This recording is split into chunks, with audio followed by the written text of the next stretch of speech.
Hey YouTube, Who's Your Archer here? This is my second edition of the Sunday Stump, and since this is the day that the giveaway entry process ends, that's at midnight tonight, um, I just wanted to say how grateful I am to everybody that has subscribed to me in this, and hey, how long do you think I should give it before I do a 300 subscriber giveaway to try to grow it another 100?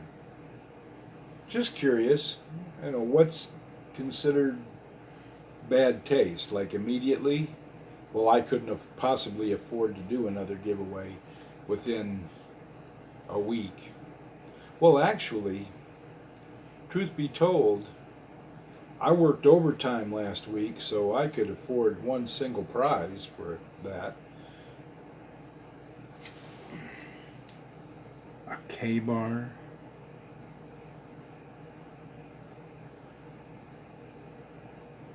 Or a Kershaw. Or some other knife. A zero tolerance maybe even. And do that as a giveaway for 300. Would that get people out of the woodwork? Just kidding, I wouldn't do it. Probably another 6 months or so I'll do I think once you reach 200, they just start accumulating. So maybe in 6 months I'll be saying, well, let's see if I can get to 1,000. That's within the realm of possibility. I've seen it with others. And since I'm going to be changing venues from time to time, it's not always going to be that door behind me. And doggone it, I forgot to buy my sticker board today. I was going to have the sticker board up, and I didn't go to the store and buy the sticker board. I was going to buy one of those nice framed dry erase boards and just use it as a sticker board. But I was also going to put, with the dry erase marker, put, artwork around stickers and Tack and Brenda around the AOK Foraging and Adventures sticker. Tack and Brenda, 5 stars. That kind of thing with the dry erase. That's why I thought about doing the dry erase as the sticker board, but I forgot to buy it today. Shucks, golly, and gee whiz. Oh, sorry. I apologize for my language. Anyway, in this Sunday Stump, I don't really want to talk about much, and because of I'm getting everything ready to do the drawing and like that. I will just slightly talk about, what are my qualifications for my opinions, etc. And it is just a lifetime spent in the woods, as we call it up in the state of Michigan where I grew up. The Woods and Water is actually a publication up there, and if you're not in the woods, you're on the Great Lakes or on one of the inland lakes or on one of the rivers. If you've never been to Michigan, if you enjoy the outdoors, I can't think of many places that are better suited to pursue outdoor pursuits than the mitten. And actually, I guess I got to do it like this because this is more. That's not really a gang sign. That's a Michigan map. Actually, it's the backhand. Yeah, that's how it goes. Jeez. But I was screwed up by looking into the camera view pack. At least that's my story, and I'm sticking to it.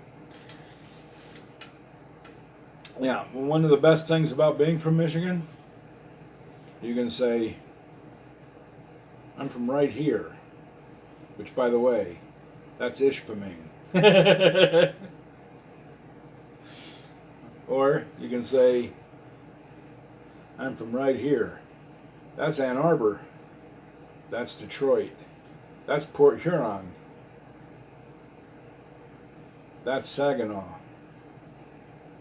That's Grand Rapids. That's Lansing. You- Most people hold up their left hand. For some reason, I always held up my right hand backwards. But, Detroit, Ann Arbor, Monroe. That's Fort Wayne, Indiana, right there. Didn't see that coming, did you?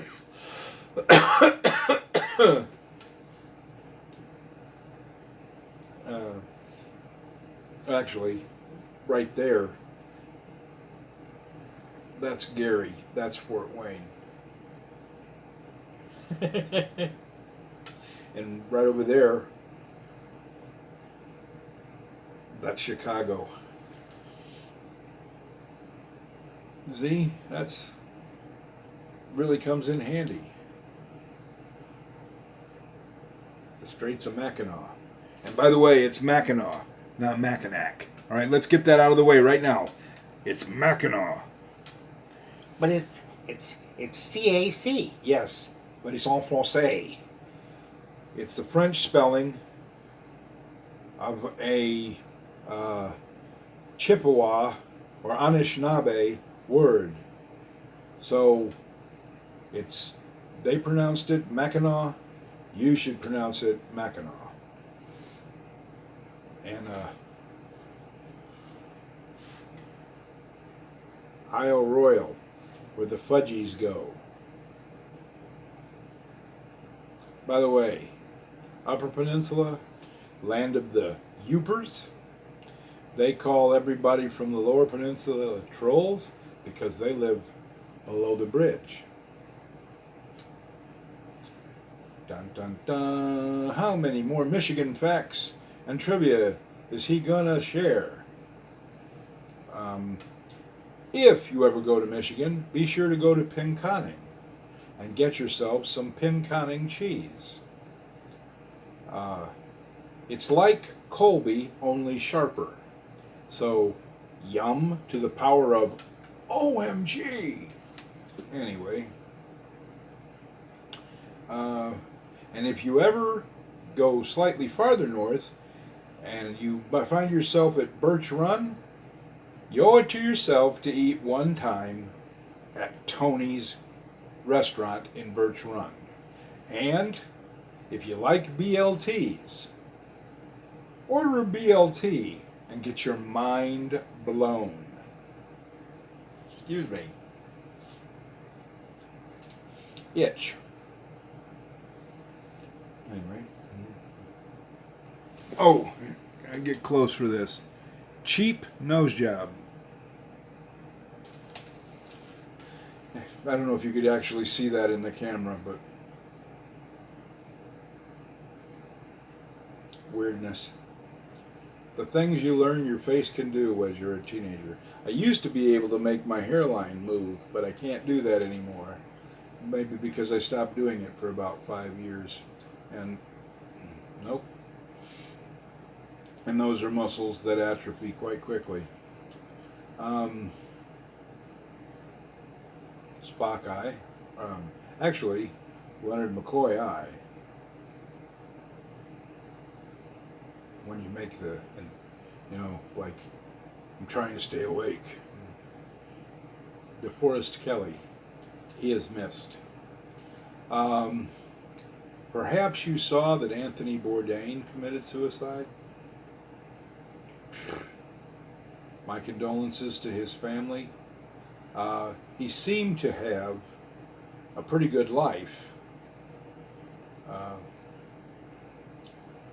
But depression can hit you, and actually they have done studies, and it seems like the more they talk about famous people committing suicide, there's an upswing in suicides. So I'm sorry I brought it up, except for the fact that I actually was acquainted personally with Anthony Bourdain, and I liked him on No Reservations, and I liked him on some of the other things I'd seen him on television, but In person, I didn't much care for him. He was one of those guys that thought he was always the coolest man in the room. At least that was my impression of him when I met him in real life. But that's back when I worked as a chef. And when you work as a chef, you meet other chefs because you travel and you do food tours and things. I think I got this. Yep, I got that mosquito. It will not bite me again, or will not have a chance to bite me, whichever it was. But anyway, I won't speak ill of the dead much. Maybe I was wrong. He certainly did know how to present television travel programs. I'll give him that. And you want to know the weird thing? I actually never saw him cook anything. I've met Emeril Lagasse, and that was a really long time ago. I mean, back in the mists of time. And I've seen him cook, and he can do it. He's gifted with the use of his hands and hot fire and pots and pans and knives and such. He can do the art of cooking. Yes, he can. And kicking it up a notch, he does do that, and it is something that you will pay attention to when it's on your plate. He will get a smile out of you or a closed eye.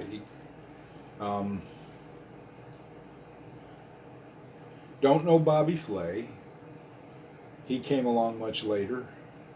Trying to think of who else is famous that I've met. I'd like to say I met Alton Brown, but I never have. I'd like to meet him, though. I got a feeling he wouldn't mind going fishing with me.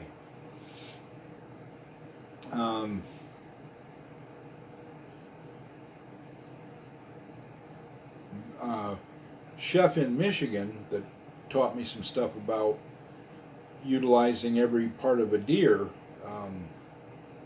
Chef Milos, and that's all that anybody ever called him in Michigan, was by his first name, Chef Milos. And he was an avid bow hunter. And I actually met him through bow hunting, not from being a chef. But one day we sat down and we compared notes on cooking deer and deer meat, venison. And then he said, "You don't roast the bones and make stock?" And I said, "Talk about something right in front of your face that you never see. Thank you, Milos. Thank you so very much. Yasu filia, man."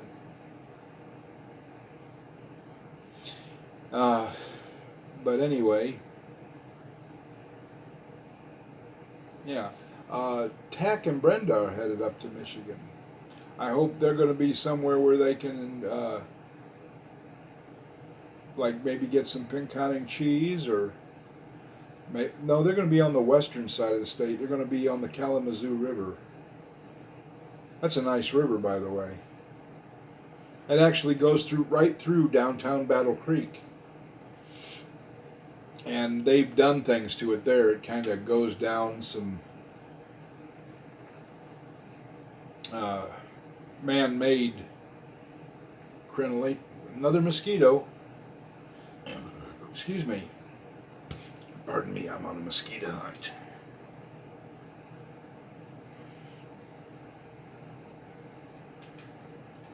I don't know where he went. I was gonna kill it. I should say, don't know where she went, because only female mosquitoes bite you. The thing that blows my mind about Kentucky, okay, I'm used to the prehistoric pterodactyl skeeters of Michigan. By the way, Tack and Brenda, when you're up there, if you see a black cloud coming at you like this, get under cover quick. That's a swarm of black flies. I don't think you're going to be far enough north for that to happen, though. But all over the state, they have those prehistoric pterodactyl skeeters. And if you're not careful, 5 or 6 of them will get together, miss them, shucks, and carry you out in the woods where they can eat you at their convenience. So be careful. Um, but here in Kentucky, they're itty bitty things. They can actually get through the mesh of a window screen. That's a small mosquito. Hey, if you know a good source, a good inexpensive source of slingshot ammo, would you put a link down in the comment section? Um, I'm in the process of making a slingshot right now. Sorry, I didn't feel like making a video about it, but it's bent steel and going to use surgical tubing, and I'll show it when it's finished. I don't have the ability to put the camera on my hands, and I don't have a really good tripod or anything, and I can't really show you the as it's going process. But I can show you the finished. I guess I could have showed you the start and then the finish. You know, the raw steel, but you'll see it when it's done. But I was looking around on the web, and boy, since I was a boy, slingshot ammo has gotten incredibly expensive. I mean, clay ammo is like over $10 for a 100. That just seems, maybe that's just what I have to expect to pay, but I would like either 8 or 10 millimeter steel balls and maybe some clay. But I'm looking for, I mean, yeah, I could Google it, but hey, what is this network for if we can't help each other out a little bit? If you already know a source. Excuse me. The humidity, I guess. Yeah, I've had various slingshots throughout my life, and I kind of look at them as like an easy way to sort of practice archery, because the way you draw a slingshot, the way you aim a slingshot, and everything is pretty much like instinctively shooting a recurve or longbow or self bow, so they kind of go hand in hand. And I actually know a few guys that actually take a slingshot with them when they go bow hunting, and they have used a slingshot pellet to make a deer come closer by hitting a tree behind them when they were on the trail but too far away, to make them to where they would slow down by the time they got, but they'd be checking their back trail, and then boot. And as they say, the rest is steaks and smiles, or it's all over with but the crying, depending on your attitude about putting the brown on the ground. Me personally, it's the way you get the meat in the skillet. So